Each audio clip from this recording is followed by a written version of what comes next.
Yo, yo, yo, Yo, yo, yo! yo! Ladies and gentlemen, welcome to the very first episode of Mets on Top. Now, Yes. it's a little raw, right? We kind of getting into the, hang of things, setting everything up, but this was kind of on the fly. Yeah. Randy actually hit me up a couple days ago and was like, Top, why don't we start something fresh or just you and me, keep it just as its own thing. And we were kind of dabbling with some names. We automatically thought that Mets on Top would be the best option just because under the Top Bunk Sports umbrella, where I got major things coming up on that, but that's for a separate video. um we got a lot of things that we've done a lot of things under the Mets on Top brand for Top Bunk Sports, right? And he said instead of having to come up with a new name, why don't we just stick to that one where we could just kind of keep going and jumping on it and just instead of having it under one brand, keep make it its own brand. And we can Mm-hmm. expand and there's a lot Yeah. of Met content creators out there. You got the Wardies, you got the Mets Weeklies, you got the Mets So Mets Do Us Part, you got the Subway to Shays, hell, you got Blunt Thoughts, A lot, man. you got A lot. Shay and Sons, you got a lot of Met content creators that give their own opinions about the Mets. So, we said, why not, join the movement? And since me and Randy have good chemistry, why not go ahead and give our opinions on everything? And like I said, this isn't normally the usual thing. I know I'm coming live from my account. Randy's coming live from his account. Um, before Randy goes, just want to share screen some of the accounts that we'll have. So if you see here is the X account. Well, this is the YouTube account, excuse me.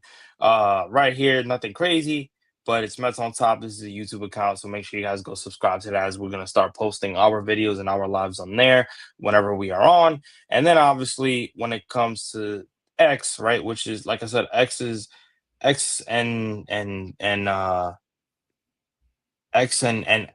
YouTube are the only two right now that are being shown. As you see it right here, Mets on Top on X. Already got the bio and everything like that. Um, everything is in flow, ready to go. You guys see the logo right here, Mets on Top. Added the 7 train, kind of little using a little bit of an AI, but you see the logo right here, the New York Mets logo with everything going on. Try to make it a little bit creative, but a little bit simple at the same time. But Randy, tell me how you feeling. Tell me how you feel about the new off brand and what's in store for us come as we begin to get ready for the finish of the off season and going into spring training and stuff like that. No, listen. Look, I'm very, very excited about the new podcast, Mets on Top. We're gonna be doing, a lot more shows together under that umbrella, under that account. Definitely. I'm very, very excited. I think it's a good idea. Rather than, we look at each other's channels, you can see somebody look up Mets on Top and they're gonna find that podcast there. So it's a good thing. I think it's cool. But there's been a lot of Mets news, man. There's been a lot of baseball news in the recent days, and I think it's gonna be very exciting to see what happens next with the New York Mets. I mean, you traded for Luis Robert. You were interested in Cody Bellinger. I don't know if there was an offer made to Cody Bellinger or anything like that, but I think when it comes to the Mets, they have made moves, and it's not like they've been absent this offseason. And this was a very concerning offseason, I'm sure, when we got hit with that triple whammy, when we lost, we traded Brandon Nimmo, you lost Pete Alonso, and then you lost Edwin Diaz. So that was like the worst week possible for Met fans. It was absolutely horrible. But this week has been pretty good. You got Luis Robert. Carlos Beltran is inducted to the Hall of Fame. Credit to him. I think when it comes to the New York Mets, there's more to come. David Stearns has said that they want to get a pitcher. Today he said that. So we'll see what happens. I'm excited. Check the Absolutely. Yeah, no, I just checked it, but yes, absolutely. But I mean, since we've been live, it's been a couple of it's been about a couple of weeks or so. Um, I mean, let's get straight into it. The brand new signing of Bo Bichette. I mean, the whole conversation was Kyle Tucker this, Kyle Tucker that. Nobody knew where he was going. It was down to three teams within the New York Mets, the Toronto Blue Jays, the LA Dodgers. I mean, everybody kind of had it between a toss-up with the Mets and the Blue Jays. Everybody was kind of saying, look into the Dodgers. Maybe they might sweep in and do something. Maybe they might not. They might not want to risk losing, their number two draft pick. I think it was a number two draft pick at in that moment. So nobody really was truly, truly worried about the Los Angeles Dodgers. However, Yeah. here they come, the big bad Dodgers with their money, and they swoop right in and automatically take Kyle Tucker. Now, mind you, it was already reported that the Mets were willing to go 3 years. It was what the 50 mil per year, right? It Four was a three years, years. 220 mil. 4 years, 220 mil that the Mets So made the offer. 55 mil was the and AAV. right, that was the final offer. But when That it was the first came final out, offer. the That was the first final. offer that came out, he said what, it was 50 per year, right? Yes. Yes. Right. So now that we know that they were willing to go 4 years, you said 220, right? Yeah. 4 years, 220. 220. 55 The, mil. the the the Toronto Blue Jays, on the other hand, went 10 years, 310, I think it was, right? 310, 320? 350 for 10 years. 350, excuse me. Yep. Woo! And then No, the you good, Dodgers bro. said, you know what? That's why I'm here, The bro. Do- the Dodgers said, nah, we'll give him 60 mil. We'll give him 60 mil per year. And Kyle Tucker said, you know what? I won a championship before. I want to win another one again. I'm gonna go to LA. I don't know, man. It kind of pissed me off in a way because it almost felt like the Mets were being used. But Yeah. the next day, the Mets end up snagging Bo Bichette on a 3-year, $126 million contract. And the funny thing about that is that no matter what happens, the New York Mets tend to own the Philadelphia Phillies. And shout out to Bob Nightingale. Whether you love him or you hate him, he dropped that bomb in Philadelphia, where it was reported by Bob himself that the Phillies were willing to give exactly what Bo Bichette was asking for. And the New York Mets said, you know what, buddy, you could come here. Randy, you let me know what you think about the Bo Bichette signing. And yeah, once you let us know, we'll go into some Yeah. of the No, thread listen. and some of the I questions. I absolutely love the Bo Bichette signing. I think you're getting a guy that, first of all, is a young player, is a guy that, man, does not strike out a lot. He's a talent. Yes, he's had some injuries. Yes, he's, in the past. But I think when it comes to Bo Bichette, you're getting a player that, man, he's elite when it comes to the bat. He gives you a lot. He could give you power. He could give you that big at bat, that clutch at bat that you need. And that's the thing with these guys. Like, you bring in a Bo Bichette, you brought in a Jorge Polanco, you brought in, these guys. I think the team last year, you saw 2025. What did they lack? They struck out a lot, and also runners in scoring position, they were not performing very, very well. You bring in a Bo Bichette, a Polanco, these type of players, those guys here were runners in scoring position. Okay. And that is what you want to see when it comes to a New York Met team. You want to see that. And that leads to clutch hits. That leads to more runs. That is what I love about Bo Bichette. Now, defensively, he is not the greatest defender in the world. He is not at all the greatest defender in the world. He was a shortstop. I think he played second base, in 2025, because at shortstop, he's not really great, but they're gonna put him at third base. Now, that is gonna be the very interesting part about this. What's gonna happen with that situation? Third base, David Stern said it today. He feels Bo Bichette can adapt to third base just fine. So if he feels that way, listen, it is what it is. I'm putting the confidence in what he's saying. Okay, so I like Bo Bichette. I like him a lot. I think yeah, it's a was it a 4-year deal? What is it? A 3-year, 4-year deal? For Boba Fett, Yeah. it's a 3-year deal, 3-year deal. It's a 126, 3-year deal with the opt out after the first 1 and year 2. and the second year. So Yeah, to be honest, I think when it comes to that, like you're getting Boba Fett, yeah, he might want to opt out, but you're paying him $2 million this year because the contract came out today, and everything else is pretty much like they're only paying $2 million this year, so it's pretty right, cool. Yeah, right, but I right. like it a lot. Yeah, no, me too, me too. I like the pivot move. Again, people say that it's an overpay. It's $42 million a year. At the end of the day, you're getting an elite right-handed bat, a solid defender. I know his DRS numbers kind of dropped a little bit, but you can kind of fix that with in a pitcher's park.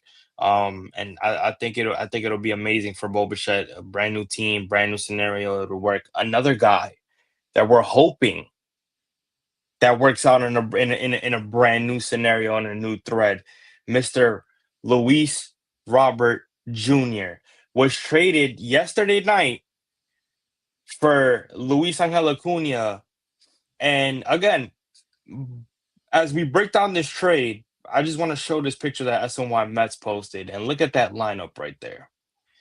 Lindor leading off, Soto right behind them, Bo Bichette at third, Jorge Polanco batting fourth, Brett Beatty as your DH, Francisco Alvarez as your catcher, Luis Robert Jr. batting seventh, Marcus Semien batting eighth, and Carson Bench batting batting ninth. Yeah. So again, I like this lineup a lot. I really do. Do I think that with an elite bat like maybe Cody Bellinger at the time before he signed with the Yankees would have Yeah. worked? Probably would have made your lineup even more stacked. But I like the way that they pivot from this. Again, I think Luis Robert Jr. needed a situation where he was dying on a fucking hill with the With excuse the my language. Chicago, He yeah. was dying Yeah. on a hill with the Chicago White Sox. Now he's motivated to play somewhere where he knows he can possibly win. Right. Yeah. And obviously you take one game at a time. You don't know what the New York Mets are how they're going to be in 2026 after not making the playoffs last year. But you're willing to take the risk because you got a better defender. You got somebody that can steal bases. He's really quick and he has power in his bat. Again, I don't like Luis Robert Jr. I think the injury prone situation scares me a lot. But if Mhm. he's healthy, they can fix him, get him out there more consistently. I think it'll be a good option. So, Randy, what was your opinion on Man, the trade? I tell you, my guy. Look, I actually love this. I think this is a low risk, high reward. I think when it comes to Luis Robert, what you're getting is yes, he's had some injuries. Yes, he's had some issues. Um, I think he's a change of scenery guy. I think he's going to be a change of scenery guy. I think that's really going to be a big thing for him. You're going from Chicago, the White Sox, who is a losing organization. They have been losing for so many years. And I don't think Luis Robert Jr. was motivated to play Right. with the White Sox. I really don't think the motivation was there. And before the trade deadline, he was getting hot. He was killing it. And then we heard that, oh, they're probably not going to trade him. And then you saw he got injured and the numbers went down. But I like Luis Robert. I like his arm. I like his speed. I mean, he's a plus defender out there. This is what you're getting with Luis Robert. Look, I want him to hit. At the end of the day, you want Luis Robert to hit. You got him here to hit the baseball. You got him here to field. This is not the case of Jose Siri. He's not a Jose Siri. He's not a Cedric Mullins. I think Luis Robert is going to be an absolute actually steal when it comes to this trade because Luis Angel Acuna is a guy that I liked, but I felt he didn't have a role with this team. You got Bo Bichette here. Beatty needed some type of role, right? Because it's either you trade Beatty or you give him a role. And they talked about Beatty, and the fact has his defensive versatility. He could play second base. He could play third base. They talks about him playing first base, playing left field.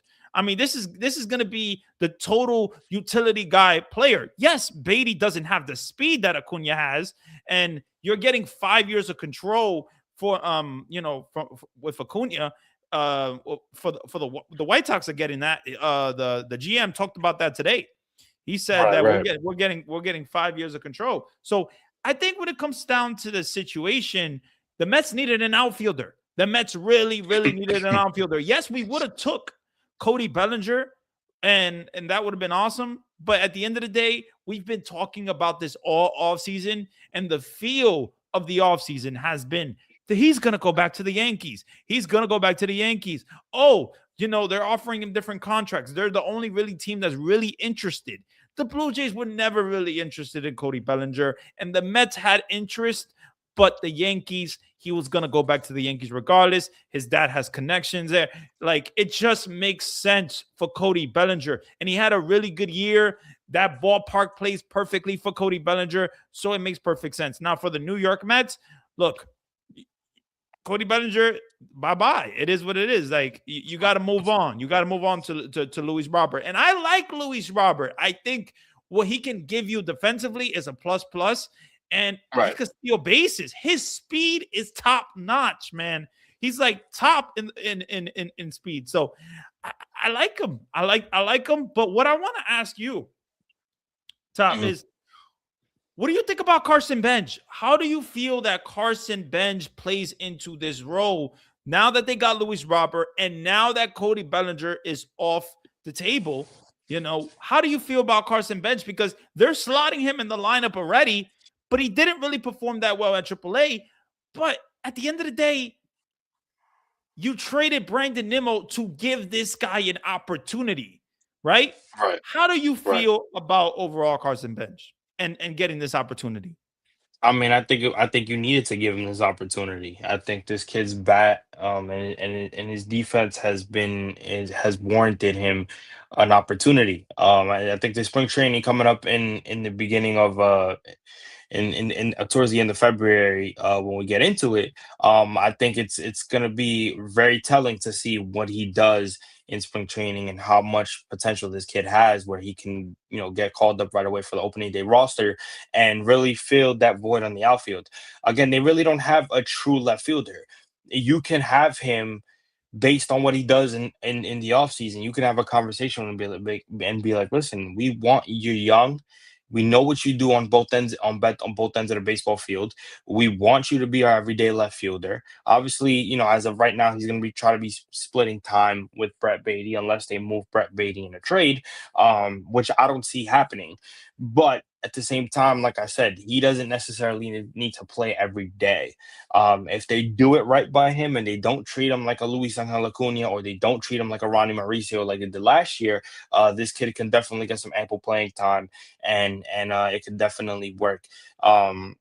But we'll definitely see with some lineup changes. You never know. Bichette may not be playing third base all the time. You might move him to second, where Jorge Polanco might be, he might not be first base. You know what I'm saying? Like you were talking about, Luis Robert Jr. may be playing first base, and you have Jorge Polanco being a DH. Like there's so many ways that Carlos Mendoza can pivot. And also, you got a plus defender. You got a really good defender as well in Tyrone Taylor, and he's a bench piece. So you get Luis Robert, and you getting you still got Tyrone Taylor here. So yes, Tyrone Taylor is not a great bat, but defensively, what he can give you, if you want to slot him in the late innings, I mean, this is a guy that can play really good defense for you, and he knows Citi Field now. He knows Citi Field like no other. Absolutely. You saw amazing plays in 2025 from Mr. Tyrone Taylor. So. Absolutely. Like as we like to call him in Queens baseball, TT. I mean, when it's a good day for TT at times. When he's playing really good defense. So, I like where this team is going, and I like. You see the lineup though. I'm not the biggest fan of the lineup.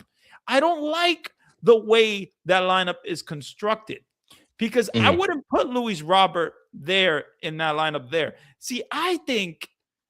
If Luis Robert, and this is what I kind of wish, right? This is what I kind of wish. I wish that we could put him in the leadoff spot.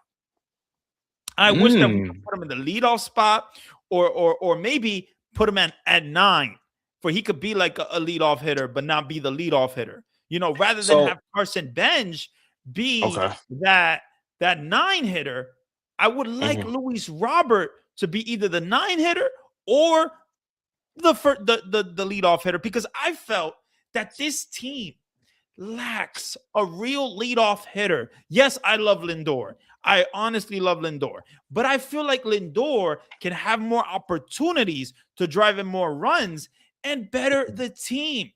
And that's how I feel about that. So if you put a Luis Robert in the 9 spot and maybe a Carson Bench in like the 8th spot if you want, or something Hmm. like that, then you get that lefty righty. You're getting speed when it comes to Luis Robert from the 9 spot. And then you got Lindor being a leadoff hitter, Soto, you got Polanco, and you got Bo Bichette. That's right there. That's something that you want. That is something that's I like that. I like that idea. I don't know what you think about that, but how do you feel? But you're talking about a Luis Robert that, in terms of a leadoff hitter, can provide you because of his speed. Yes, well, he could You're provide you you're for the looking at it speed. right. Yeah. Right. Okay. I mean, I don't Yeah, I know that the, necessarily the K disagree with percentage it. the K percentage isn't great, so I completely understand that. But why not put Luis Robert in the 9 spot? Why are we putting him in the Right. 7th spot? What is that really going to do for us, though?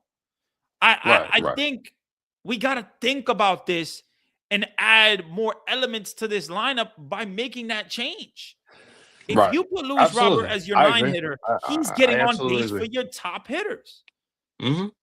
Right. You know I what I'm mean, saying? but then again, like, to your point, that's what makes this lineup so intriguing, is that you can add him in those big spots, and if he's able to produce, his chase rate, his strikeout rate kind of simmers down a little bit. Imagine what he does for everybody else in the lineup. It's Exactly. 100% fact. I And honestly, like I said, I don't disagree with it. I just don't think Carlos Mendoza is gonna look at it that way. I think he's gonna look at it from a standpoint of, I need my best two hitters in Lindor and Soto as my 1 and 2 combo to start this off. oh no, I understand that, and I'm fine. That's what I'm saying. Look, the only way that I could see Luis Robert being the leadoff hitter is if he becomes what he was doing in 2023. Now that's Right. probably not going to happen, but why not just have him in the 9th spot rather than have Benj in the 9th spot?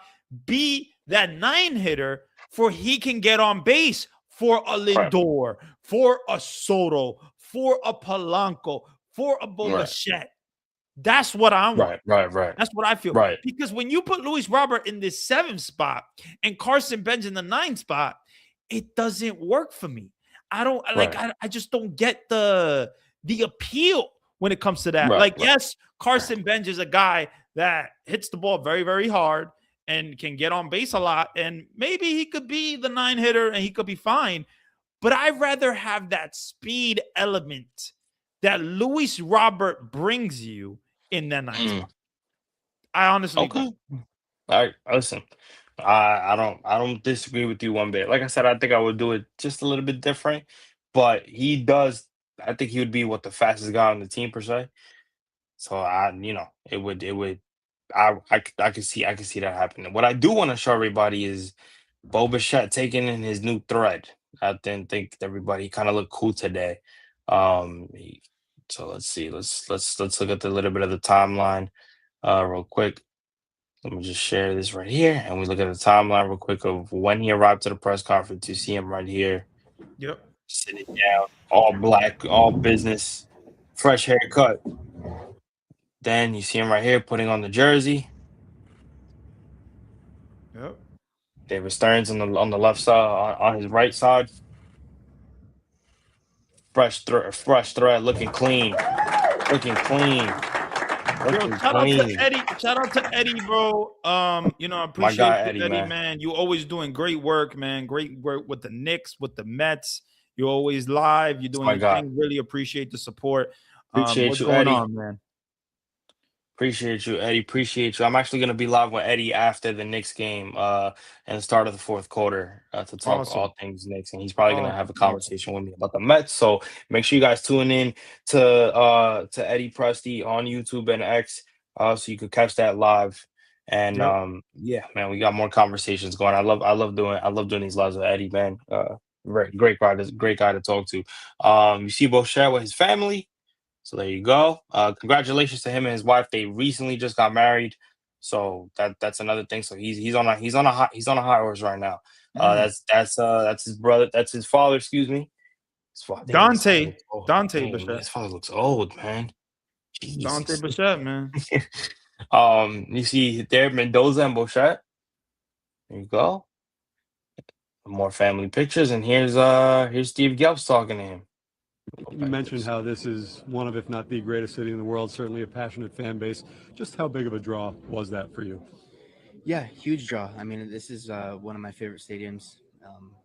Being a visiting player, coming here and the He does atmosphere, have, yeah, he just look at this. He got this unbelievable soft fans voice. that hold you to a high standard. Right. And I'm excited to meet that standard and try and help this team win World Series. You mentioned There we go. All right. Well, I mean, again, I would say company answers, but nothing out of the norm. Well, Toronto's a great city, but what New York thing are you most excited to do often? I don't know. During the season, it's pretty much about baseball. But I will say when I landed, I looked around and saw the city, and it hit a little bit different than it does when you come as a road player. I think as a road player, you kind of come and you try to ignore all of it. And when I landed, I kind of looked around, soaked it in, and realized like this is something. This is massive. So yeah, it's pretty cool. Well, Toronto's a great. Yeah, let me ask you a question though, Randy. You think he's truly happy, or you think he's like, No, I can't. I think first of all, I think it was about money. I think it was about money. What? Of course. I don't think that he came here because it's the best city in the world or whatever. Yeah, it was 100% the money. Look, he Right. could say that. He could say that, and it sounds good. That's good. It's not like he's crapping on the city. But I think when it comes to the money, you saw the money got paid. I mean, come on. I mean, this is why he came. 42 mil, man. He came here for the money. He came here for also, kind of security in his ability, because now he can have a really good year and he can opt out either the first year or the second year. Like he can do whatever he wants. He has the power. So that is why he came here. The Phillies offered him a 7-year deal. I don't know how many opt-outs there were in that deal, but I think when it comes to the New York Mets and Bo Bichette, he can opt out after the first year or the second year. Like it's like, I mean, it's about power. Right. It's about what the agent said. John Heyman asked him today, literally, the opt out. How do you feel about we saw that opt out. How do you feel about the opt out? Like, why did you need that opt out or whatever? And the agent's like, listen, he's a young player. He's committed to this city. He's committed to the team, but we got to protect ourselves. So I don't mind it at all. I don't think that, he's Mr. New York now or anything like that. No, he came here for the money, and I don't blame him. He got paid a lot of money. He's a really good player, and he got paid a lot of money, and he's young. So why not? Yeah. 27 years old, man. 27 years old. Still young, man. Still looking fresh. All right, here's Steve Gelbs talking to David Stearns, which is very important. It's never finished. We're never quite done. But do you feel pretty good about what you have in the outfield, or do you still feel like you could add one more? I feel good about our position player grouping as a whole. I think we have a group that complements each other very well, a group that fits pretty well together. As you said, we're never going to stop looking. And this point in the offseason in particular, things pop up that you don't anticipate. Things can change pretty quickly. But I am happy with the position player group that we have right now. With the addition of Luis Robert, that's good. Nothing out of the ordinary. It's kind of what you want him to say. But depending on what he does after saying that is really the real question. Yeah. I think when it comes to this outfield situation, I think that they're fine with it now. I think, look, once you saw that Luis Robert move, it's like you kind of knew that Cody Bellinger was going to go to the Yankees and Right. you know, he wasn't going to Right. go back to the Mets. He was going to go to the Mets. So Right. at the end of Right. the day, they got the outfielder that they wanted because they wanted Luis Robert. They've been wanting Luis Robert since the beginning of the offseason, since the last season and the trade deadline. They've been wanting Luis Robert for some time. So credit to the Mets for actually landing him. Credit to the Mets. Right. But Right. we will see what happens. I think this puts a lot of pressure on Luis Robert, but also Carson Bench. That's the thing to perform. It's going to be this is going to be in the majors if he makes the team, which they're already looking, they're putting him in the lineups and all that. So it's like he's probably going to make the team. Yeah, he most likely will make the team. So we'll definitely see. But here's a more important conversation in terms of the pitching. Steve Gelbs was asking David Stearns. All right, so you said the position player grouping. What about the pitching side? How determined are you to still find a starting pitcher to add to the staff? My preference is to add a starting pitcher. I've been open and honest about that through the entirety of the offseason. I can't say with certainty we're going to be able to do that, but we remain engaged on a number of different fronts in that market. We still got plenty of time to go in the offseason, and certainly plenty of time before opening day, and so we'll see where it heads. All right, so you said the position player grouping. What about? Absolutely. Well, he talks about David Stearns talks, and again, guys, I'm going through these because these are very important videos. You kind of get the perspective of a player, and you get the perspective of David Stearns.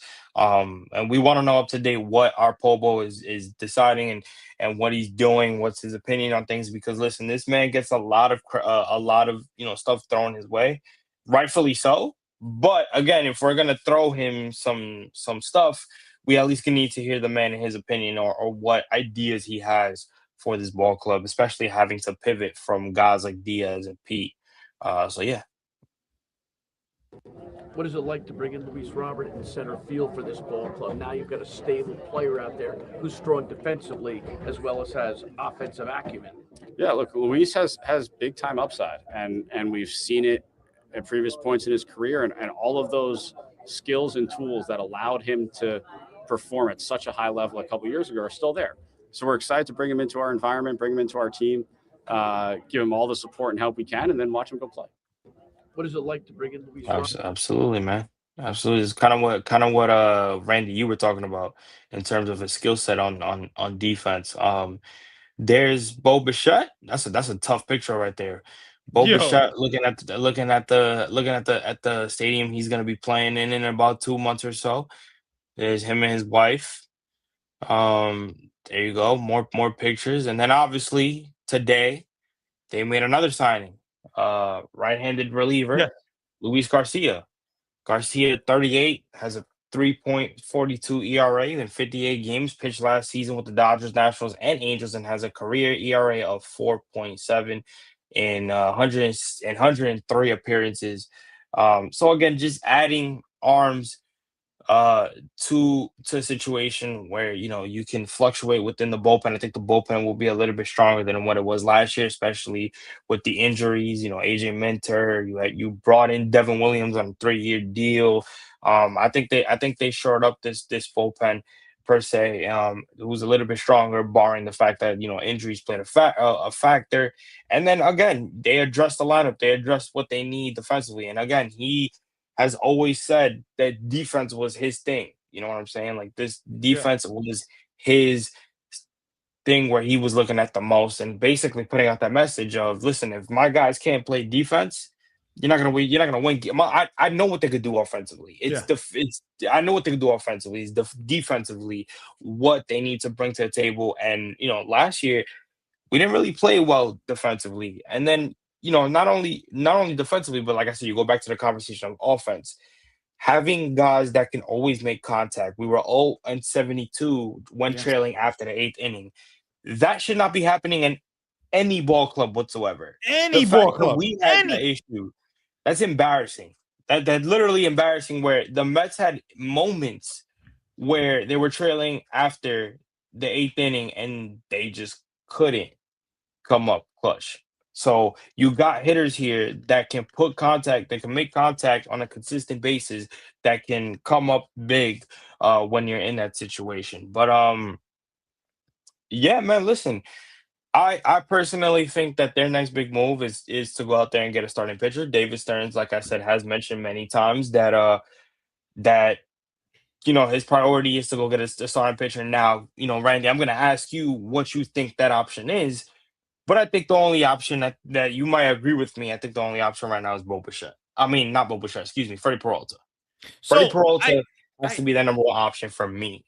I actually want to get into that because when Okay, it go comes ahead. to Freddie Peralta, we heard today from Michael Marino that the Right. Mets and the Padres, they were talking, about a trade for Freddie Peralta, but Brandon Sproat and Jet Williams were asked for, and the Mets were unwilling to go that route. So that is very, very interesting when it comes to Freddie Peralta. Now, Freddie Peralta is a guy that obviously is a rental. He's getting paid $8 million this year, but there's a lot to like with Freddie Peralta, right?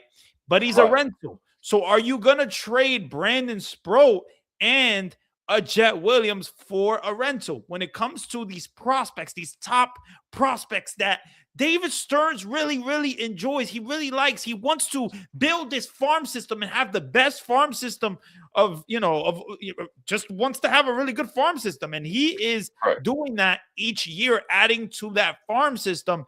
And you see guys like Jacob Reimer, being in the top 100 when it comes to these prospects at some point. You see guys that, like, he's not in the top 100 prospects, but I think it was top 100 in like exit velocity or something like that. So I Right, like right. these prospects. I like what they're doing. Now, when it comes to Freddie Peralta, I would love a Freddie Peralta here. You need to add Right. a starting pitcher. You need to add a frontline starting pitcher. Look, I like Brandon Sproat. I like Jet Williams, right? But sometimes you got to make that sacrifice. Sometimes you got to make that sacrifice. Now, that is a lot to give up for a rental. But what if he's not a rental?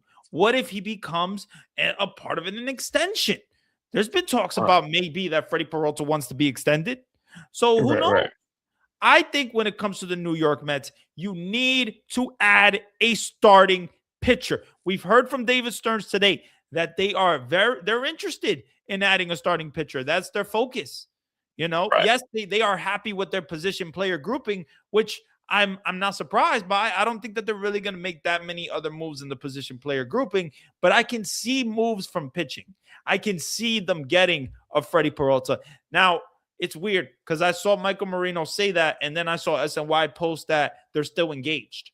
So it's like, I don't know. I don't know which one when it comes to Freddie Peralta, but I think he is a very, very impressive arm. He had a 2.70 ERA. He had a really good year. Yes, he didn't pitch amazing in the playoffs, but is he that ace that the Mets need? Is he that number one that the Mets need? The Mets need a top frontline pitcher. They hadn't had a frontline starting pitcher here since David Stearns has been here, to be honest with you. Right. So Right. I like him a lot. I like Freddie Peralta. And I could see the Mets trading for him. But David Stearns, he's going to have to sacrifice these prospects at some point. Is it going to be for a Freddie Peralta? Is it going to be for a Tarek Skubal maybe? Who knows? Because there's been talks about maybe that Tarek Skubal and then that trade market might really heat up for him in the last month. So I don't know what's going to happen with the New York Mets when it comes to starting pitching, but I think that you got to get one. But what I will say is, and what I said yesterday in that Twitter space, in Queens baseball space, I said that you saw that they've been engaged, Top. They've been engaged, about, there's been reports about Luis Robert, so many reports about Luis Robert, so many. And we've seen multiple reports about Framber Valdez. We've seen that, I think it was SNY the other day. They literally said the Mets are okay with giving up the draft picks for a Framber Valdez. That's not escalating their decision. So I think that's very interesting.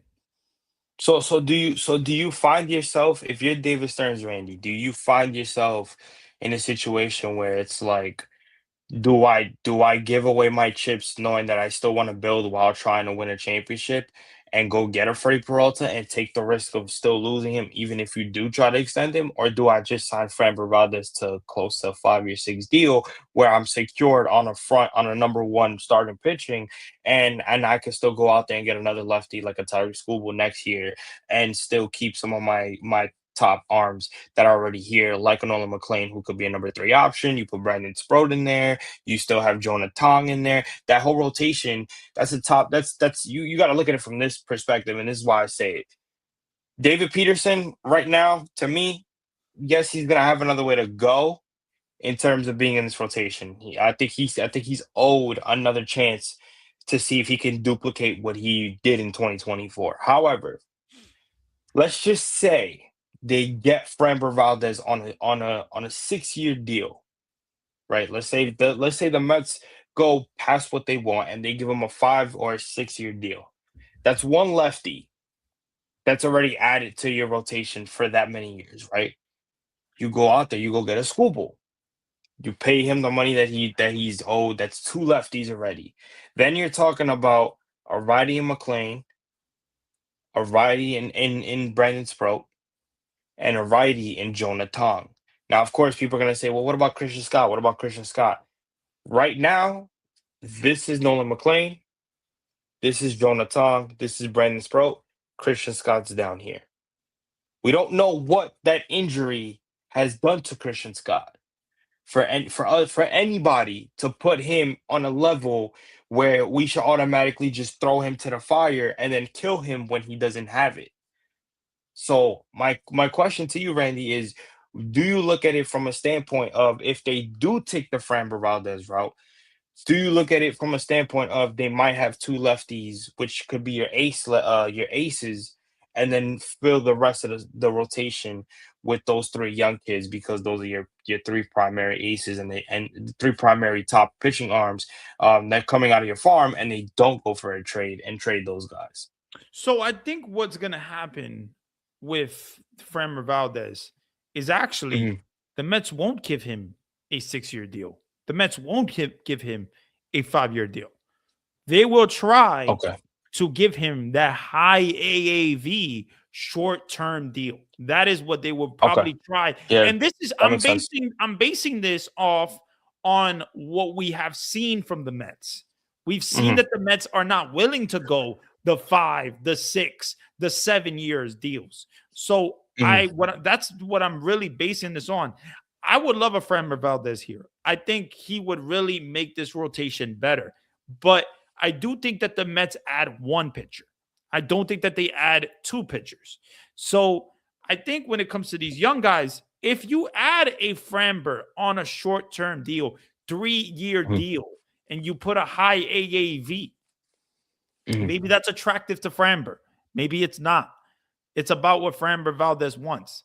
Maybe the Right. market is a little weird for him now because what he did in Houston, Right, and right. hitting the catcher. Maybe it's not.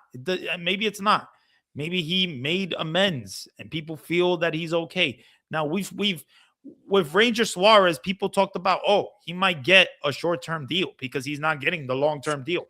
Well, he got a long-term deal with Boston. Yeah. So Yeah. it's A not a like big sometimes, long-term deal. yeah, like we think sometimes that they're not going to get this type of deal, but you saw it. You Right. saw Ranger Suarez what he got. So Right, with right. no opt-outs, by the way. So credit to Boston for doing that and taking that gamble. And I think Rangers are a good pitcher, but Framber Valdez, I think he's a winner.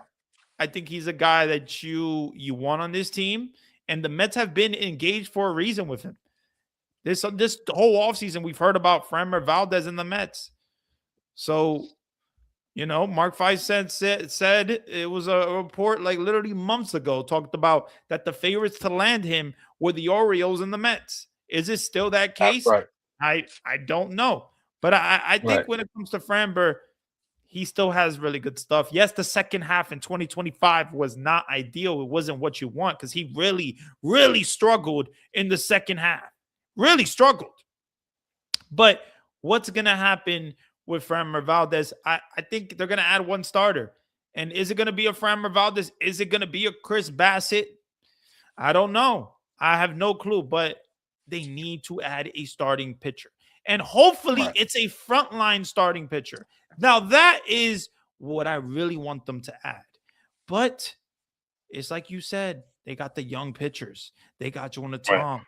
They got McLean. They got Christian Scott. They got Brandon Sproat.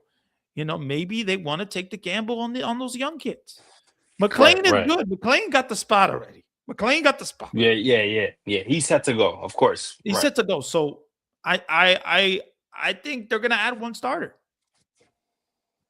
Okay. But I want to ask you this though. I want to ask you, what do you think about the unwillingness to add, a Brandon Sproat, a Jet Williams to that trade? Why? What do you think that is the unwillingness? Is it just a rental? What is the case, and who would you give up for him? Who to change the deal? Like, because we're talking about Freddie Peralta here, a frontline starter. So what would you give up? I mean, I'd give up a Jet. I'd give up a Brandon Sproat. So I would do it. You would do the deal. Of course, I would do the deal. Here's even if he's a rental. Yes, but I'm doing the deal with the mindset of us going to extend him. Okay. If Freddie Peralta is coming to a situation where he's like, I don't want to extend right now. I want to wait until I'm a free agent, because he is a free agent after this season. I'm pulling the plug. I'm not doing it. I'm not doing it. These guys that I have in my farm system right now are very valuable where I can use them. However, I'm in a situation right now where my rotation doesn't have anybody that I could use to lock down games at certain times. I need a front load starter, and I don't have that right now. So I have to move some of my pieces. I don't think Jet's gonna have a spot here, because I just don't. I think his it's like 1 year in the minors, he's up. The next year he's down. Then he comes up. It's like, when is he ever gonna find consistency? Then you're talking about Brandon Sproat, where in my opinion, I think obviously Nolan McLean is up here, and I think Jonah Tong has a better upside than Brandon Sproat. So those two, I would easily do it, just because you don't know what you're gonna get from Jet Williams, and you don't know when he's gonna give you a consistent season, to where it's like, all right, it's time to call him up, unless somebody, knock on wood, gets hurt. Then you really have no choice but to bring him up here. But again, I don't think the Mets are in position, unless they want to give Framber Valdez a deal. I don't think they're in a position to just walk away and say, yo, I don't think we should take this deal because of who they're asking for. At the end of the day, they're not asking for Jonah Tong. They briefly had conversations about it, but that doesn't necessarily mean they want him, nor do they want anybody else in the minors. Brandon Sproat right now is good, so I'm gonna have to give up to get. But at the same time, I don't know what the future tells me for Jet Williams, so I'm willing to take that risk, knowing that we're gonna go into extension conversations. Unless you're telling me you don't want to extend, you want to hit free agency after this year, I'm not gonna do it. You might as well just rack your last year up with Milwaukee before you decide to get in that. And hey, listen, if we don't fall for Tarik Skubal and Tarik Skubal ends up signing back with the Tigers, or he goes somewhere else to the Dodgers, I can have conversations with Freddie Peralta and be like, all right, we're new contract. You're a free agent this time. I'm not giving anything up. What do you want? And let's discuss. I love it. I think, like, at some point, right, you're gonna have to trade these kids. At some point, you're gonna have to trade a Brandon Sproat. You might have to trade a Jet Williams. I get, like, you wanting to keep them, but if you want to win now, which the Mets you got to trade them. You got to trade them. I mean, if we're talking about really getting, like, that is a move. That is a real starting pitcher, frontline starter move. You trade Brandon Sproat, you trade Jet Williams for Freddie Peralta. I do it. Like I said, I told you what the potentials are for a Brandon Sproat and a Jet Williams here. You know, But Jet, you don't know what you don't know what you're gonna get from Jet. You don't know when that time is gonna come. With Brandon Sproat, maybe. But again, you're talking about Nolan McLean, Jonah Tong, and then Brandon Sproat. At least I get to and keep my Christian two Scott, like, number. He's down there, but at least I get to keep my number two guys that I hold most, and then the third one is Sproat. I'll take the risk giving away our number three in Brandon Sproat. like the Jet, like, is it the look from what I saw from the New York Mets in 2025, the way they treated Brandon Sproat, the way they kind of like played with him, like, oh, like they called guys over him, they called Jonah Tong over him. Like, this is a guy that I feel that the Mets, like, I think that they're willing to trade Brandon Sproat. I think the I think so too. unwillingness is to It's trade Jet Williams. Jet Williams. That's the guy that they probably don't want to trade. And I think Jet Williams is a nice prospect. I think he's a really good prospect. I think there's a reason why he's a top prospect. Right. And credit to him working with Alex Bregman during the offseason. I mean, absolutely a star in Alex Bregman. That's so huge. A That's winner, absolutely a huge. Yep. champion.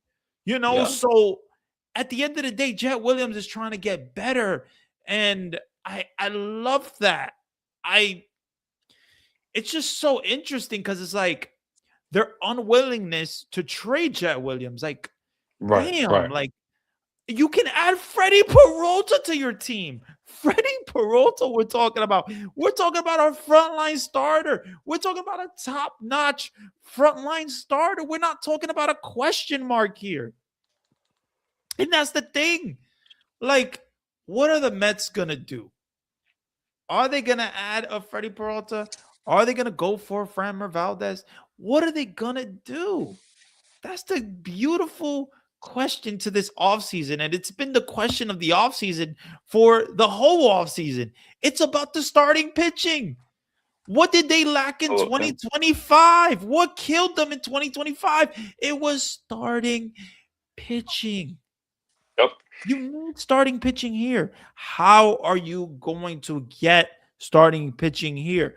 Are you going to go trade for Freddie Peralta? Are you going to go the Framber Valdez route? I don't see the 6-year deal for Framber Valdez. I just don't see it. I really don't. I see that the Mets giving him a high AAV deal, short-term deal. I think that the Mets are fine with that. I just don't see them giving him that long-term deal. Yep. I don't see it. I don't see it either. But you know what? Christian Scott is another player, a pitcher that to me, he adds a lot of intrigue as well to the season. Right. I mean, again, but that's also saying where he's going to be. Yeah. In terms of in terms of him getting acclimated back into a system after being out with an injury for a season, how he's gonna look, how he's gonna feel, like that right there, that plays a part. But again, that is the major question. Is David Stearns going to lock in a major frontline starter?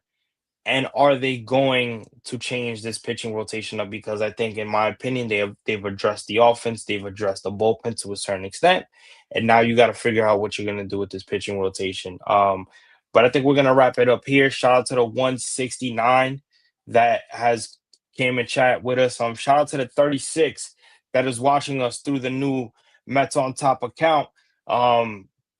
Like I said, just a brief thing. The Mets on Top thing is not part of Top Bunk Sports. We're taking the Mets on Top brand and we're making it its own thing.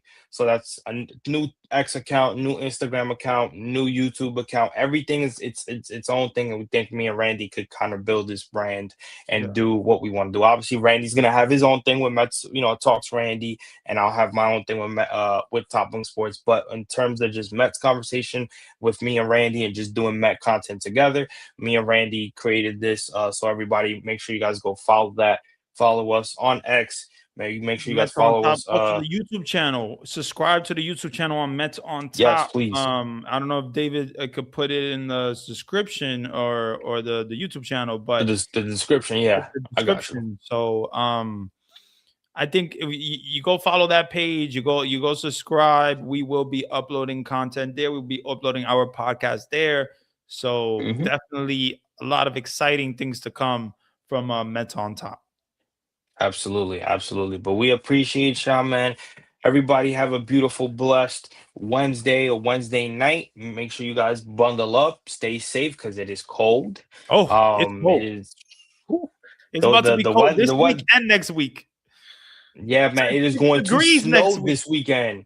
It is going to snow this weekend. So everybody bundle up, man. Make sure y'all stay safe. More Mets news obviously coming out. Hopefully we're here talking about pitching. Now that they've kind of addressed what they need to address, especially on the offense side. I think getting Bushett and then obviously getting Luis Robert Jr. were major pickups to kind of bolster this lineup. So yeah, we'll see what it is. But Randy, any final thoughts before we hop off? Nah, man. At the end of the day, we love our Mets, man. We want this team to get better. This offseason has shown that maybe we gotta have more trust in this team, have more trust in the owner. I get when some things don't happen, they went for the top free agent in the game, Kyle Tucker, Absolutely. and offered Yep. him a great deal. They just couldn't land him because he wants to be this guy that's chasing a ring. Okay, he's chasing a ring with the Dodgers, and it is what it is. That's what he wants to do. At his little press conference today, talk about it. Come on, man. This is a joke that But credit to the Dodgers. They played. They played the system the right way. They haven't Very done well. anything. They haven't done anything wrong. They are doing what is legally, in the CBA. So we can't really fault them for that. But Right. that's an MLB The Show team right there. Literally. That's a game. That's a video game lineup right there. You know what I'm saying? So, but baseball is baseball, and the Dodgers were beatable last year. Maybe they could be beatable this year.